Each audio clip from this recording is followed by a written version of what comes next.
강연을 해주실 엄유희 교수님을 박수로 맞이하겠습니다.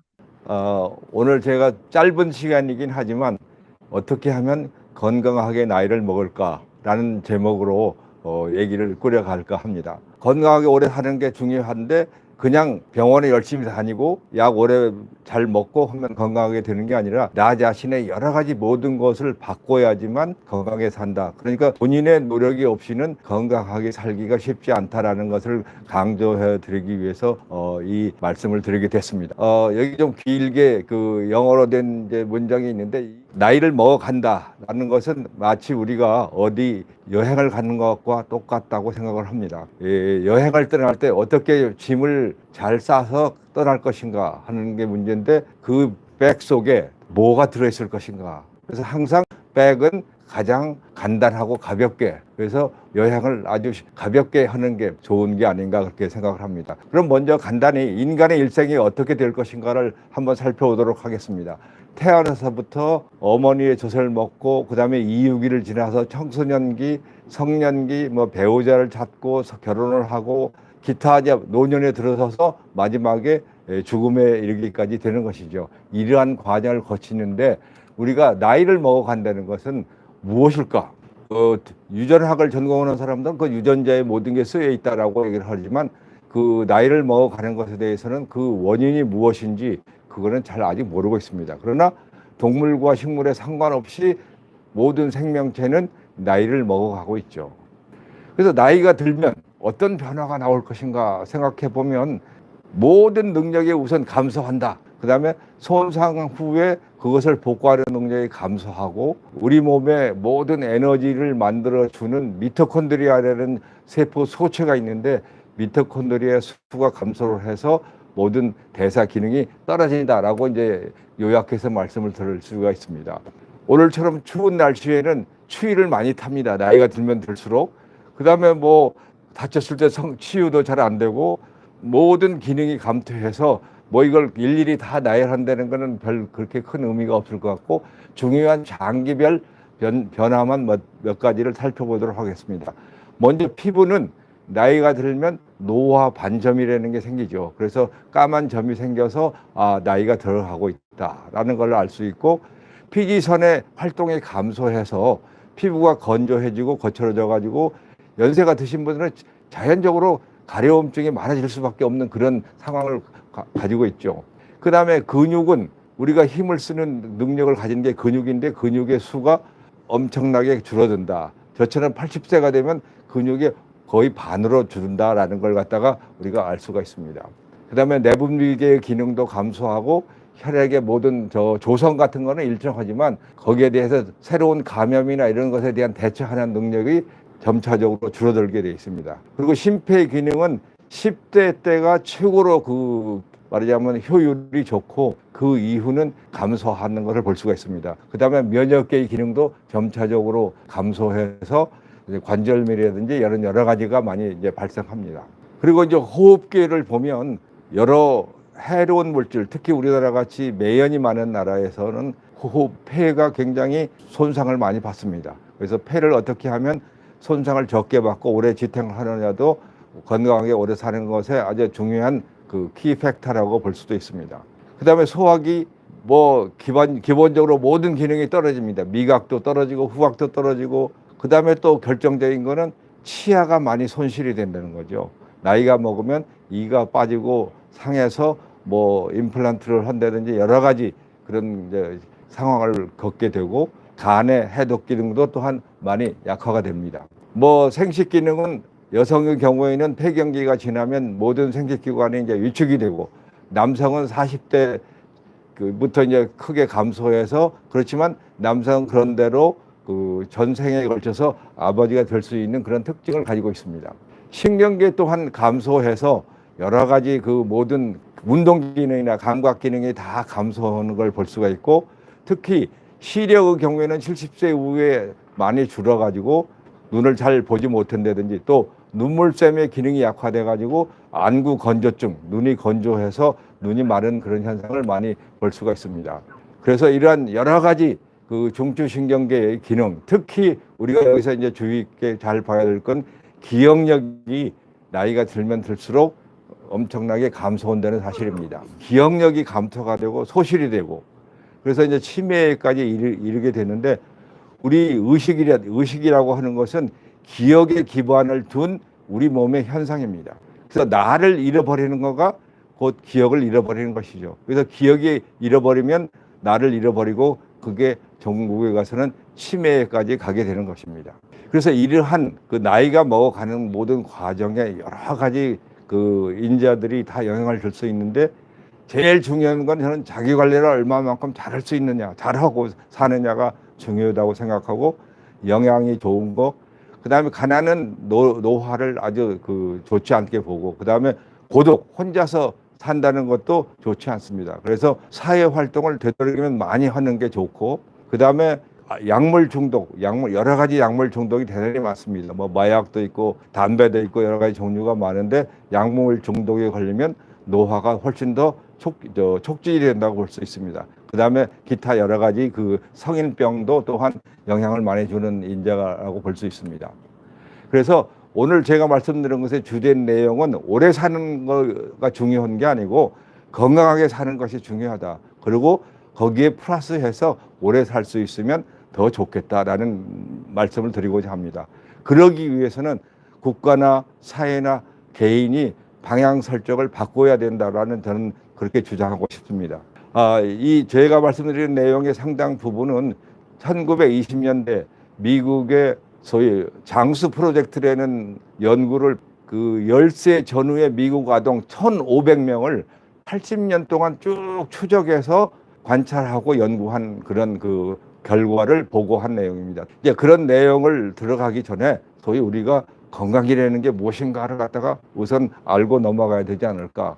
건강이라는 게 흔히들 보면 병이 없는 게 건강이다라고 이제 생각할 수 있는데 그게 아니고 육체적인, 정신적인 그리고 사회적인 웰빙 상태가 바로 건강이다라고 세계보건기구에서는 그렇게 정의를 내렸습니다. 저는 여기서 사회적인 웰빙이 중요하다는 것을 말씀드리고 싶습니다. 그리고 이제 그동안에 저는 이제 두 가지 일반 대중을 위한 책을 아까 소개 말씀에서도 말씀을 해 주셨지만 내 몸 공부하고 건강 공부라는 걸 써서 일반인들이 좀 더 우리 몸을 잘 알고 우리 몸의 건강을 위해서 어떻게 하면 좋겠다라는 그 책을 이제 쓴 적이 있습니다. 그리고 우리는 그동안에 어떤 환경하에 있었냐면 거의 지금 한 80년 동안 전 세계가 유전자가 모든 것을 이룬다라는 사고 방식에서 살고 있었는데 지금 점차적으로 그 학설이 지금 깨지고 있습니다.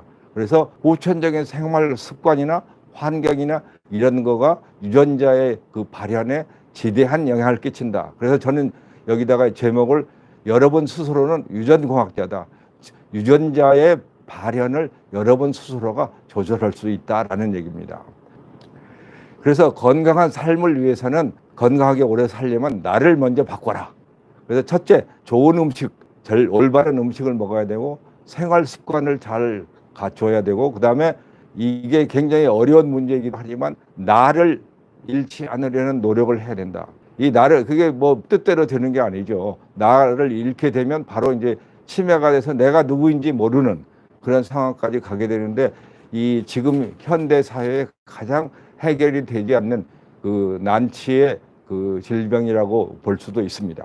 그다음에 네 번째는 좀 더 우리가 잘 살기 위해서는 환경이 좋아야 되겠다. 그래서 그 환경 중에서도 지금 현재 우리나라에서 가장 큰 문제가 되어 있으면서도 전혀 사회적으로 각광을 받지 못하고 있는 게 저는 미세먼지라고 생각합니다. 미세먼지는 당장에 위험한 무슨 증상을 나타내는 게 아니지만 10년, 20년, 30년에 걸쳐서 아주 좋지 않는 결과를 초래할 수 있기 때문에 이 미세먼지를 줄일 수 있는 모든 노력을 해야 되는데 유감스럽게도 우리나라에서는 지금 미세먼지를 감소시키려는 노력이 거의 행해져 있지 않습니다. 그래서 우리의 현실을 한번 간단히 살펴보고 넘어가겠습니다.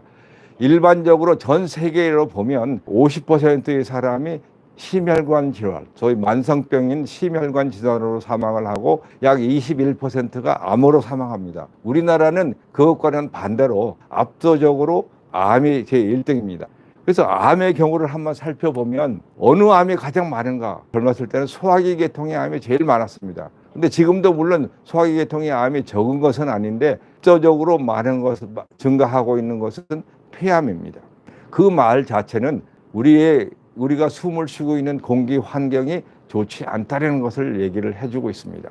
그리고 우리가 2030년을 예측해 보면 지금보다도 훨씬 폐암이 많을 거라고 생각되고 남과 여를 다 불문하고 그렇게 예측을 하고 있습니다. 폐암이 암 중에서 가장 많은 사망률을 갖게 될 그런 시대로 가고 있다라고 이제 보고 있는데 그걸 소위 개선하려는 지금 방안도 마땅치 않고 노력도 보여주고 있지 않습니다. 그런 반면에 우리나라의 그 한국인의 기대 수명은 굉장히 길어졌습니다. 70년대 60세 정도에 있던 게 지금 80세 정도로 늘었습니다. 거의 20년이 증가를 했어요. 그런데 기대 수명은 이렇게 20년 늘었는데 건강 수명, 소위 건강하게 살다가 죽는 그런 수명은 74세, 71세로 10년 이상의 격차가 납니다. 그래서 어떻게 하면 수명을 늘리는 게 중요한 게 아니고 어떻게 하면 건강 수명을 늘릴 것인가가 가장 중요한 문제로 대두되어 있습니다.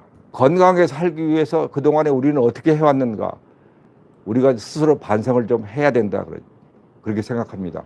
그래서 그동안에 우리는 경제 제일주의 이기적이고 자기중심적이고 그다음에 편리성 위주로 우리는 살아왔습니다. 얼마만큼 그 편리하게는 뭐냐면 미세먼지 거의 뭐 세계 1, 2등 몇 등 안에 들고 화학물질 남용 그다음에 항생제 남용은 지금도 1등입니다. 그다음에 자살률 압도적으로 지금 우리나라가 1등입니다. 이런 여러 가지의 문제는 바로 우리가 살아온 것의 결과라고 생각을 합니다. 그래서 이제부터는 생각이 변해야 되는데 어떻게 생각해야 되냐면 효과나 효율이나 이런 것보다는 안전하고 더불어 사는 그리고 남을 배려하고 서로를 존중하는 삶으로 넘어가야지만 우리의 삶도 좀 더 건강하게 살 수 있으리라고 생각을 합니다. 그래서 효과가 좋은 것에서부터 안전한가, 그 다음에 약보다는 음식으로 또는 운동이나 생활 습관을 개선함으로써 건강을 유지할 수 있게 하는 게 아주 중요하고요. 그 다음에 건강한 호흡법이 또 굉장히 중요합니다. 호흡을 어떻게 건강하게 하느냐.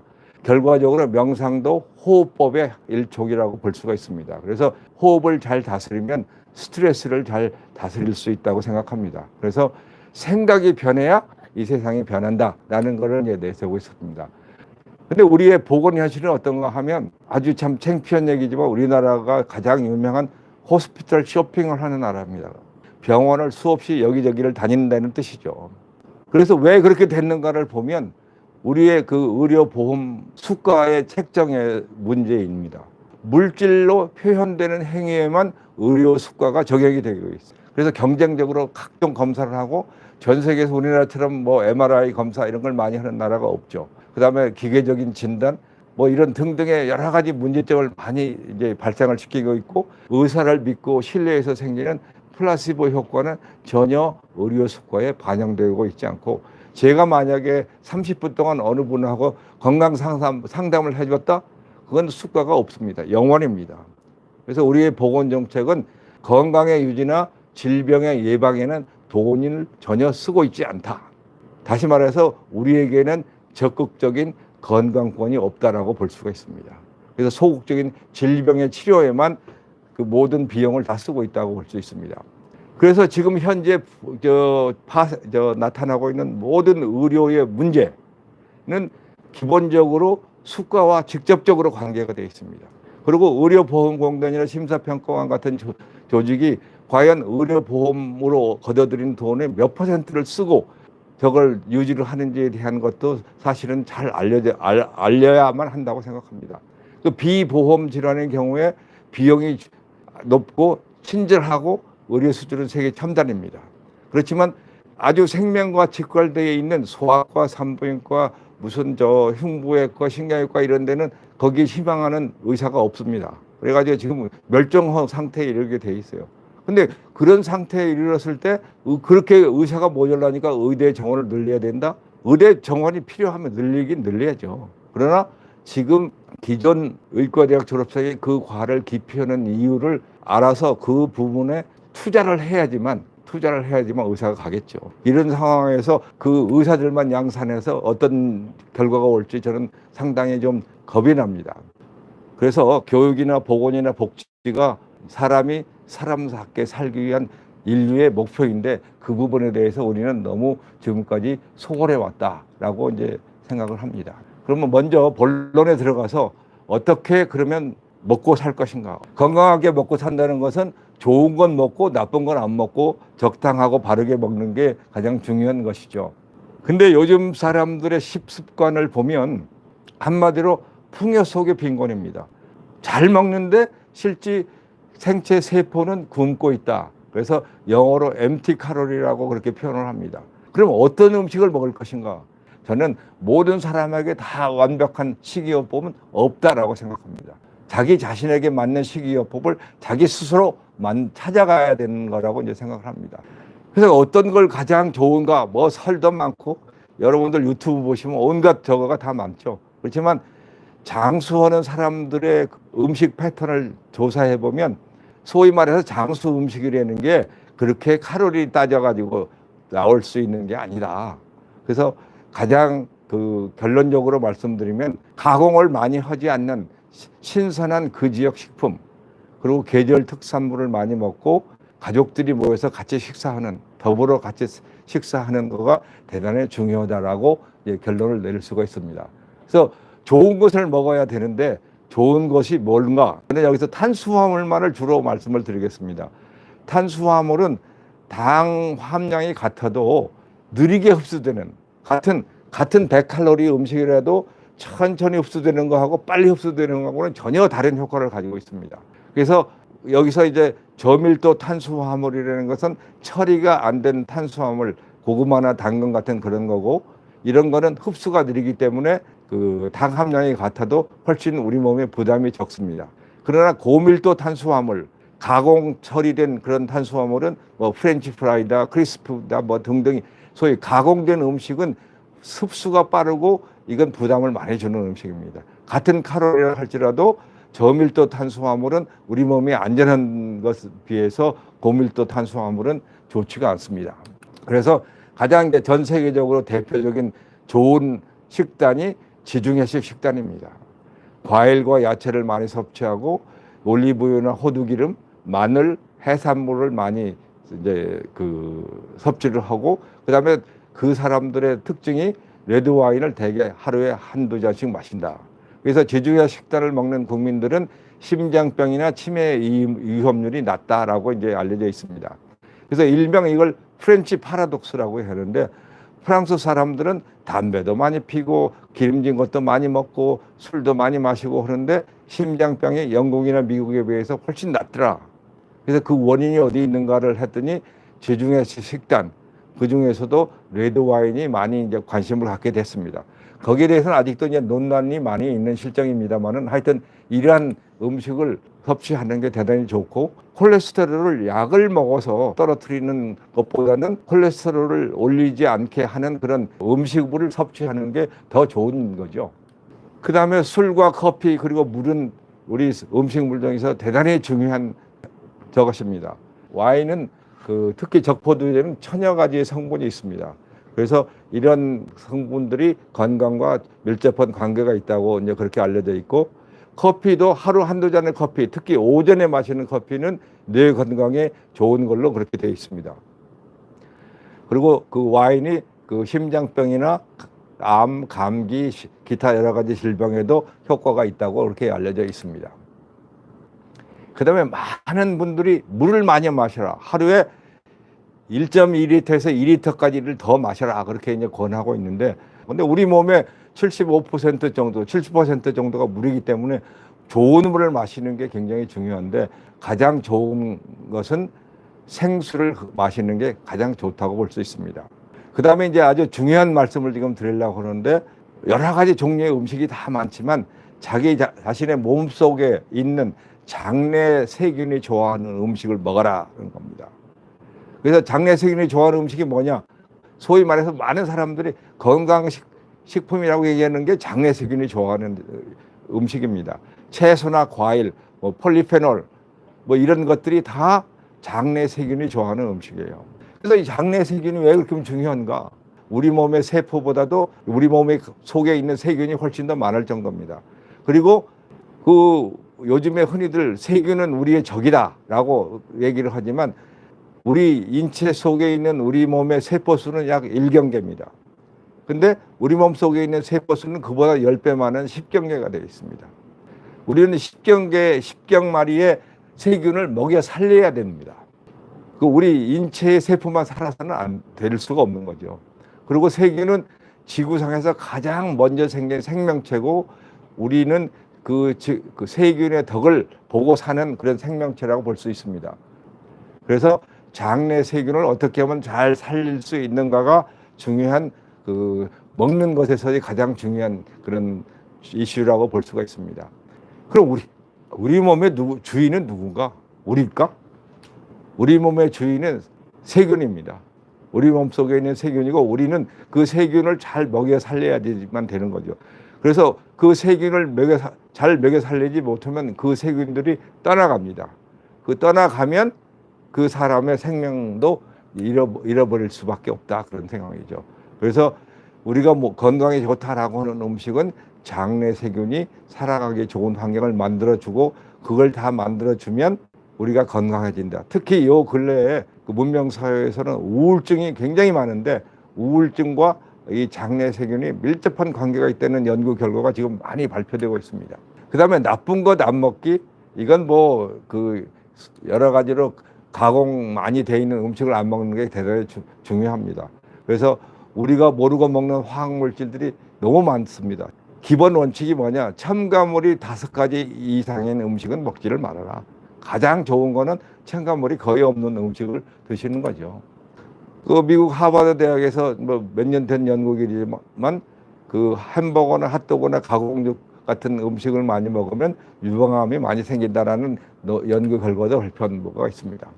그다음에 당화 지수라고 이제 일컫는 그런 지수가 있는데 이게 뭐냐면 아까도 이미 말씀을 드렸지만 그 탄수화물인데 이게 얼마 동안에 걸쳐서 포도당으로 바뀌어가는가의 시간을 표시한 값입니다.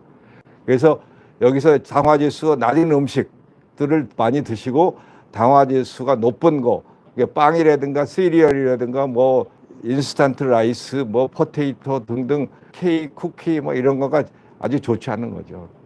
그다음에 이제 적당히 바르게 먹는 게 또 중요한데 이건 뭐냐면 사람들이 그 휴식을 취하는 걸 굉장히 중요시합니다. 그러면서 휴식 시간에 뭔가를 간식을 먹는 사람 경우가 많아요. 그래서 미토콘드리아나 생체 세포한테 휴식을 주라는 얘기예요. 자기 자신한테 휴식을 주라는 게 아니라 우리 그 생체 세포에 휴식을 줘라. 그래서 12시간을 금식을 해라 그런 얘기입니다. 그러니까 저녁 7시에 저녁 식사를 마쳤으면 다음날 아침 7시까지 아무것도 물 이외에는 간식을 드시지 마시라. 그래서 12시간 동안에 우리 생체는 그 말하자면 보수할 수 있는 시간을 갖게 되는 거죠. 그런데 보수할 시간 없이 계속 그 소파에 편히 앉아서 텔레비전 보면서 뭘 먹는다? 그거는 적당히 바르게 먹는 저기가 아닙니다. 그 다음에 요즘 젊은 사람들한테 특히 중요한 거는 식사하면서는 스마트폰을 하지 않는다. 스마트폰이 굉장히 중요한 그런 그 요즘 사람들의 그 일상생활에 되어 있는데 그 스마트폰을 오래 하는 게 굉장히 좋지 않습니다. 그리고 그 텔레비전 오래 보는 거가 혈관 건강이 나빠진다는 등등의 말하자면 현대인이 갖고 있는 생활 습관이 순환기 질환에 아주 좋지 않다는 게 이제 많이 알려져 있습니다.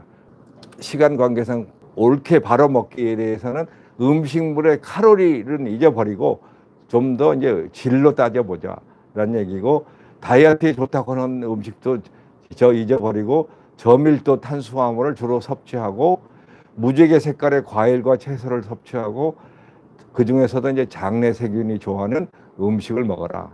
다른 말로 표현하면 원래 식자재의 형태를 알아볼 수 있는 음식만 드시라는 거가 이제 제가 오늘 그 음식물 먹기 위해서의 결론으로 이제 내릴 수 있겠습니다.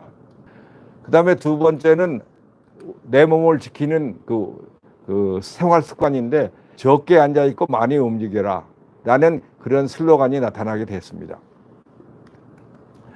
그래서 오래 앉아 있을 때 생길 수 있는 병 너무 많습니다. 온갖 병이 다 너무 오래 앉아 있어서 생겼다라고 볼 수가 있습니다. 건강을 중심으로 보면 서서 걸어 다니는 직업이 가장 좋습니다. 그래서 지금은 아니지만 옛날에 가장 수명이 긴 직업이 뭐였냐면 우편 배달부였어요. 그 다음에 하여튼 운동을 많이 해야 된다. 운동을 어떤 형태의 운동이든지 간에 운동을 많이 해야 되고, 성인병이라는 것은 일명 이를 운동 부족병이라고도 얘기를 하고 있습니다.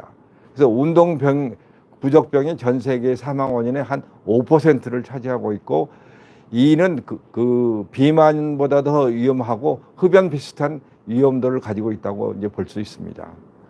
근데 사람들이 운동을 하면 시간이 없다, 운동할 장소가 없다 그렇게 얘기를 하는데, 운동이라는 것을 꼭 헬스클럽에 가서 해야 될까? 거기에 대해서는 저는 반대입니다. 운동은 어디서나 아무 데서나 할 수 있다라고 생각합니다. 그래서 부엌에서도 할 수 있고, 저 컴퓨터 하다가 할 수 있고, 어디서든지 할 수 있죠.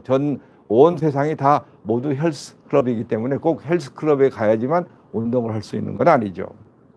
그래서 운동을 하게 되면 체력적인 효과, 심리적인 효과, 특히 면역의 효과가 좋은 걸로 잘 알려져 있습니다. 그럼 어떤 운동을 할 것인가? 하루에 30분에서 1시간 정도, 겨드랑이에 땀이 날 정도, 심장 박동수 따지면 110발에서 120 정도의 운동을 하는 게 이제 좋은 걸로 돼 있는데, 그게 뭐냐? 걷는 운동이 제일 좋습니다. 걷기 운동을 하는 게, 그래서 5,000보, 10,000보를 자꾸 권장하는 게 그게 가장 좋은 운동이기 때문에 이제 그렇다고 볼 수 있습니다. 그래서 복잡하고 무리한 운동을 하기보다는 하루에 8,000보, 10,000보 혹은 그 이상 걸을 수 있는 분은 걷는 게 좋지 않을까. 그 다음에 나이가 드신 분들은 내려가는 길은 피하는 게 좋습니다. 계단 내려가는 거, 또 등산하다가 내려오는 내리막길, 그거는 관절에 나쁘기 때문에 그거는 아주 피하고 되도록이면 평지를 걷는 게 좋습니다. 그 다음에 이 허리 강화 운동이 굉장히 중요합니다. 이 나이 들어서 허리가 약해져서 하면 어떤 문제가 생기면 걷지를 못하거든요. 나이 들어서 걷지 못하게 되면 그 다음에 모든 게 다 소용이 없습니다. 두 다리가 튼튼하게 있고 걸을 수 있어야지만 모든 건강을 유지할 수 있는 그거가 되기 때문에 허리가 튼튼해야 됩니다. 그래서 허리에 손상을 받는 큰 원인 중에 하나가 물건을 잘못 들다가 손상을 받는 경우가 많거든요. 그래서 어떻게 하면 안전하게 물건을 들어 올릴까 하는 것에 대해서 본인이 좀 생각을 하셔야 될 겁니다. 그래서 먼저 첫 번째가 가장 좋은 게 뭐냐면 자신의 능력의 한계를 인식을 해야 된다. 들 수 있는 무게와 안전하게 들 수 있는 무게는 다르다, 그런 얘기죠. 그럼 간단히 제목만 보고 이제 스트레스를 잘 다스려야지만 건강을 유지하는데 도움을 줄 수 있습니다. 스트레스는 너무 많아도 탈이고 너무 적어도 탈입니다. 스트레스가 많으면 급사 위험이 있어가지고 부정맥이나 심근경색이 올 수 있고, 너무 적게 되면 면역력이 떨어져서 병에 잘 갑니다. 그 다음에 스트레스는 감수성이 사람마다 다 다릅니다. 그래서 어떤 사람은 굉장히 스트레스로 느끼는데 어떤 사람은 별로 그렇게 느끼지 않는 사람도 있습니다. 그리고 이제 직업과 수명과의 관계도 상당히 이제 의미 있게 나오는데, 성직자들이 일반적으로 오래 살고 정치가들이 오래 삽니다. 의사는 수명이 그렇게 길지 않습니다. 아마도 정치가들은 웬만한 거는 그냥 스트레스로 받아들이지 않기 때문에 그런 상황이 벌어지지 않았나 생각이 됩니다. 그래서 스트레스를 감소시키는 거는 자기 스스로 커피를 마신다, 음악을 듣는다, 걷는다, 독서를 한다, 노래 부른다, 그림을 그린다, 명상을 한다 등등의 여러 가지 그런 형식의 휴식을 취하는 게 가장 좋다고 생각합니다. 요즘 사람들은 SNS가 없으면 살 수 없다시피 저거 하는데, SNS의 가장 큰 문제는 SNS에 올라온 게 다 사실이 아니다, 그런 얘기죠. SNS에 올리는 거는 다 대부분 미화해서 올린단 말이죠.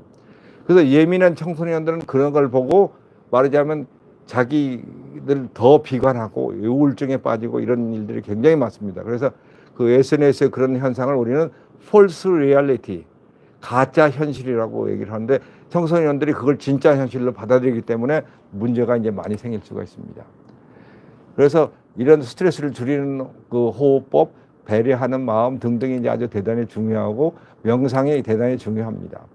근데 일반적으로 사람은 각종 종류의 비정상적인 마음에 노출이 되어 있습니다. 자기도 어느 저것에 있을 수 있어요. 현대인의 병은 우울증이죠. 그 다음에 또 하나는 사이버 중독입니다. 사이버 인터넷이나 그 핸드폰이 없으면 그냥 안절부절 못하게 하는 것도 다 사이버 중독이라고 볼 수 있습니다. 그래서 이제 가장 흔한 게 우울증인데 우울증이 되면 자살하는 경우가 굉장히 많습니다. 근데 오른쪽에 그 그림에서 보면 우리나라는 2022년도 통계에 25.2명이 자살하는 걸 돼 있어서 단연코 금메달입니다. 은메달과 엄청난 차이가 납니다. 그래서 이런 그 자살률이 높다는 것은 굉장히 사회가 비정상적으로 돼 있다라고 저는 생각을 합니다. 그래서 이런 마음의 이상을 단순히 개인의 병으로 치부하지 말고 사회적 질병으로 생각해서 사회적으로 대처를 해야 되는데 우리 정부에서 대처하는 거 보면 그 우울증 있는 사람들은 1년에 정신과 환자 몇 번을 더 갈 수 있게 해준다. 그렇게 해서 우울증이 나오면 뭐 이 우울증 걸린 사람이 있겠습니까? 그래서 사회적 처방이 굉장히 중요하고 사회적 격리만이 능사가 아니다. 그래서 공동체에서의 사회활동, 여가활동을 아주 열심히 할 수 있도록 그런 것에 지원하고 스포츠가 저는 굉장히 중요하다고 생각합니다. 온갖 종류의 활동을 많이 할 수 있도록 정부가 이런데 그 설선해서 경비도 지원하고 이런 일들을 해서 사회적으로 유리되지 않는 고독으로 유리되지 않는 그런 인간들로서 만들어주면 그 사회적 건강이 좋아져서 자살률도 낮아지지 않을까 그렇게 생각을 합니다. 그래서 아까 미국의 장수 프로젝트를 말씀을 드렸는데 80년 동안 한 결론을 말씀을 드리면 자기 관리를 철저하게 한다는 게 아주 중요하고 일생을 같이 할 친구를 사귄다. 그 다음에 과도한 스트레스를 피해야 하기 때문에 성적이 머리가 아무리 좋아도 조기 입학이나 월반을 하지 않는다. 그리고 사회활동을 많이 해서 끊임없이 자기가 다른 사람과 이렇게 교류를 해서 보람을 찾는 게 중요하다. 그 다음에 장수전자가 어느 정도 관여를 한다는 것은 부정할 수 없다. 그 다음에 이제 가벼운 운동이나 음주, 적당한 스트레스가 오히려 건강하게 나이 먹게 하는데 중요하다. 그 다음에 운도 중요하다는 걸 이제 얘기를 했습니다. 그 다음에 환경, 도 이제 중요하다. 근데 여기서 운이라는 게 왜 그때 이 미국 결과에서 나왔냐면 자기의 의지하고 관계없이 세계 대전이 발발해서 군대에 가서 전사를 하게 되니까 이거는 건강하게 장수하는 것과 무관하게 운이 없다고밖에 이제 할 수 없었다. 이제 그런 식으로 이분들은 결론을 내렸습니다. 그다음에 시간이 조금 적었는데 이 나를 잃지 않으려는 노력도 굉장히 중요하다고 합니다. 나를 잃어버리는 게 뭐냐면 치매로 가는 길입니다. 근데 가장 효과적인 방법이 확실하게 있는 건 없다. 근데 운동을 열심히 하고 호흡을 개선하고 사회활동을 열심히 해서 격리가 아닌 사회 속에서 할 수 있도록 사회 처방을 필요한 게 좋은데 우리나라에서는 치매에 걸리면 무조건 요양원에 보내서 격리하게 하는 식인데 그거는 절대로 좋은 방법이 아닙니다. 그래서 어떻게 하면 이 사람들이 사회에 나와서 활동할 수 있을 것인가에 대한 거를 앞으로 우리가 계속해서 연구를 하고 개선해 나가야 된다고 생각합니다. 그래서 나는 우리 몸에 어디에 존재하는가? 뇌에 존재할까요? 뇌가 중요한 역할을 하는 것은 틀림이 없습니다. 그렇지만 우리의 의식은 우리 몸 전체가 다 관여를 하는 것입니다. 뇌만 있어서 될 수 있는 게 아니죠.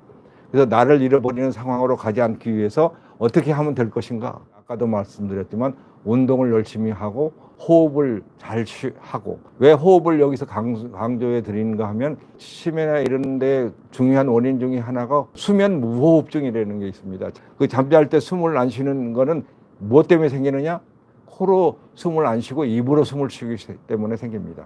코골이도 거의 대부분 코로 숨을 쉬지 않고 입으로 숨을 쉬기 때문에 생기는 현상입니다.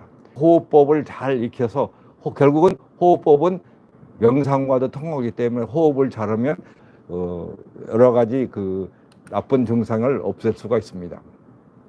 이 헤모글로빈에 대해서 얘기하자면 또 재미있는 저건데, 그 헤모글로빈은 폐에서 산소를 받아가지고 우리 몸 전신에 분포시켜주는 그러한 단백질 물질입니다. 근데 아직까지 인공 헤모글로빈은 우리가 만들어내고 있지 못합니다.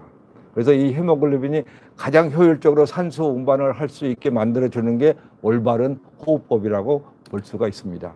그래서 요즘에 이런 호흡의 기술이나 호흡을 어떻게 하면 잘할 것인가에 대한 책들이 많이 나와 있고, 이런 그 나를 잃지 않기 위한 방법이 그 운동을 많이 하고, 그 서로 간에 공동체에서 사회 활동을 많이 하고 여가 활동을 많이 하고 소통을 많이 해서 자기 혼자 외롭게 떨어져 있는 상황을 많이 없애주면 그것도 많이 개선이 될 수 있으리라고 생각합니다. 그 다음에 이제 제일 그 마지막이 환경 개선입니다. 미세먼지, 뭐 흡연, 마약, 화학 물질인데, 이 미세먼지는 내가 혼자 조심해서 해결이 될 문제가 아니죠. 그래서 이런 미세먼지를 해결할 수 있는 방법이 이제 여러 가지인데, 이게 한때 요즘은 많이 좋아졌으리라고 생각합니다만은 한때 전 세계에서 미세 높은 도시 2등을 서울이 차지한 적이 있습니다. 근데 미세먼지 소스는 뭐냐? 배기가스가 대부분입니다. 뭐 화력발전도 있고 산불도 있고 뭐 여러 가지가 다 있는데, 제일 큰 거는 그 자동차 초미세먼지가 제일 큰 건데, 그게 경유차가 대부분이 배출하는 겁니다. 그래서 그 미세먼지는 기본적으로 1급 발암 물질이다. 모든 문제를 다 일으킬 수 있다. 그래서 뭐 미세먼지가 일으키는 병, 노인 사망률 증가, 임산부와 태아에 미치는 영향, 뭐 천식, 두통, 기관지염, 또 동맥경화, 심근경색, 뭐 아토피, 당뇨병, 이런 모든 것에 다 관계가 있다고 생각을 합니다. 그래서 이런 그 공해 관련 질병들은 우리가 어떻게 해서든지 좀 빨리 환경을 개선해서 좋아져야 될 텐데, 이건 개인의 노력으로 그 쉽게 해결이 안 되는 게 좀 문제입니다. 그래서 그 WHO 보고에 의하면 인도에서는 사망 원인 1위가 미세먼지 때문에 생긴 걸로 돼 있습니다. 예방과 대책, 호흡기를 통한 물질 차단하는 방법은 마스크 쓰는 거 말고는 없습니다. 그래서 국가적으로 이거는 대책이 필요한데, 결국은 디젤 차량이 도심지에 들어오는 걸 막고 화력발전소를 폐쇄를 하고 전기 자동차로 전환을 해야 되고, 그다음에 중국과의 감축 방안이 이렇게 쉬운 일은 아닐 거라고 봅니다만 그것도 해야 될 거고, 그다음에 승용차에 도시 진입 억제하는 거가 저는 굉장히 필요하다고 생각하는데, 우리는 전혀 그런 게 없습니다. 그다음에 마지막으로 말씀드려야 될 게 뭐냐면, 당장에 미세먼지는 우리 개인이 할 수가 없는데 개인이 끊을 수 있는 그런 화학 물질들이 있습니다. 그 당장 끊어야 될 거가 첫째, 담배입니다. 담배에는 50가지 이상의 발암 물질이 들어 있습니다. 그리고 담배를 피우면 담배 그 흡연이 영향을 주는 거는 뭐 우리 몸 전체에 다 영향을 줄 수 있어요. 그다음에 요즘에 뭐 담배는 보다는 낫다고 해서 전자담배가 저걸 하는데, 전자담배도 역시 여러 가지 그 실제 담배보다는 그 나쁜 물질이 적은데, 여기에도 중금속 같은 물질이 있다고 합니다. 그래서 이 중금속에 의한 간접 흡연 효과와 환경 오염이 이제 이 전자담배의 문제로 등장을 하고 있습니다. 왼쪽에 보이는 그림이 그 유명한 정신분석학자 프로이드입니다. 프로이드는 일생을 담배를 끊지 않고 그냥 계속 물고 살았다시피 할 정도인데, 나중에 그 입에 암이 생겨가지고 그 말하자면 고생을 많이 하는데, 도저히 그 암을 어떻게 할 수 없으니까 자기 주치의사하고 이렇게 합의를 해서 자살을 합니다, 결국은. 그래서 아주 불치해져 겁니다. 그래서 중독성 물질 5가지, 요즘에 우리나라도 많이 문제가 되고 있는데, 헤로인, 코케인, 니코틴, 그다음에 수면제, 그다음에 알코올 등등이 있습니다. 결론적으로 건강하게 살려면 자신의 그 모든 생활 패턴을 좀 바뀌어야 되는데, 첫 번째, 장내 세균이 좋아하는 음식을 먹어라. 그래서 그 좋은 방법이 식자재의 형태를 알아볼 수 있는 음식을 먹는 게 좋다. 그다음에 운동을 열심히 하고 양체질이나 그 기타 수면, 적당한 음주 같은 생활 습관을 잘 조절하고, 그다음에 스트레스를 잘 다스리는 감정 조절을 잘 하고, 그다음에 맑은 공기, 그다음에 사회 활동을 열심히 해서 친구를 사귀어서 자기 혼자 이렇게 동떨어진 사회에서 살지 않고 사회에 더불어 살 수 있는, 그리고 호흡을 제대로 된 호흡을 잘 함으로써 그 나를 잃어버리는 행위 상황까지 가는 저거를 좀 늦추는 그런 방법을 써보는 게 좋지 않을까 생각합니다. 이상으로 제 강의를 마치겠습니다. 감사합니다.